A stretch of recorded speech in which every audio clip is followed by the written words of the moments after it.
یہ حضرت ابراہیم علیہ السلام نے بیٹا ہوا بیٹے قربانی دی، بیٹے نے کام کیا، پھر اللہ نے حکم دیا، وطن چھوڑ دیا، کام لیا دوسرے وطن کے اندر، مکہ کے اندر۔ آپ عراق، ایران، فلسطین، ملک شام سب جگہ توحید کی دعوت دیتے ہوئے آئے، اور حجاز کے اندر اللہ تعالیٰ نے اپنا گھر بنوایا۔ اور اتنا ہونے کے بعد پھر بیٹا بڑا ہو رہا ہے، ایک تو بڑھاپے کی حالت میں بیٹا ملا، بڑا ہوا، اللہ تعالیٰ نے کہا کہ بیٹے قربان کرو۔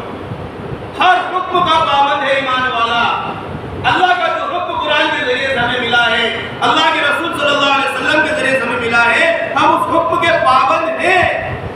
اپنے آپ کو احکامات کا پابند سمجھیں۔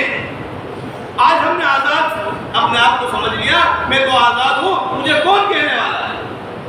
ہمیں کہنے والا ہے، اس کا نام مسلمان ہے۔ ہم پابند شریعت ہیں، ہم دین کے پابند ہیں، ہمیں قربانی کا پابند ہونا پڑے گا۔ ہر حال میں ہم اس جذبے کے ساتھ کام کریں کہ اللہ کے ہر حکم کے ہم پابند ہیں۔ یہ صفت ابراہیمی صفت ہے۔ بیٹے کا نمبر آیا، نہیں چوچرا کیا، خواب میں دکھا رہے خواب ہے۔ ایک بیٹے سے پوچھا، بیٹے مجھے اللہ کی طرف سے خواب دکھایا گیا ہے۔ اس کو حضرت ابراہیم علیہ السلام نے حکم الہی سمجھا، کیونکہ نبی کا خواب جو ہوتا ہے وہ سچا ہوتا ہے، وہ وحی کے درجے میں ہوتا ہے۔ اور آپ نے بچے سے پوچھا، بچے بھی اسماعیل تھے، معمولی نہیں تھے۔ پوچھا گیا، بیٹے نے کہا یا ابت افعل ما تؤمر ستجدنی انشاءاللہ من الصابرین۔ آپ نے کہا باجان جو آپ کو کہا جا رہا ہے جس کام کا آپ کر گزریے، انشاءاللہ آپ مجھے صبر کرنے والوں میں سے پائیں گے۔ انہوں نے کہا کہ آپ مجھے قیامت میں صبر کرنے والوں کا سردار پائیں گے۔ عمل بھی کیا لیکن کسی کے ساتھ جوڑ دیا، کیونکہ اس سے پہلے بہت صابر گزرے ہیں۔ من الصابرین، صبر کرنے والوں میں سے ایک پائیں گے۔ یوں نہیں کہا کہ میں بہت بڑا کام کر رہا ہوں، قربانی دے رہا ہوں، تو سب صبر کرنے والوں کو سردار پائیں گے۔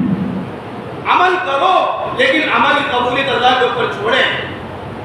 اپنے آپ کے اندر اپنے عمل کو ہم بہت بڑا نہ سمجھیں، بلکہ اپنے عمل کی حیثیت کو کم سمجھتے ہوئے اس کو دعا کے ذریعے سے قبول کروائیں۔ ربنا تقبل منا انک انت السمیع العلیم۔ پھر اللہ تعالیٰ نے کیا کیا؟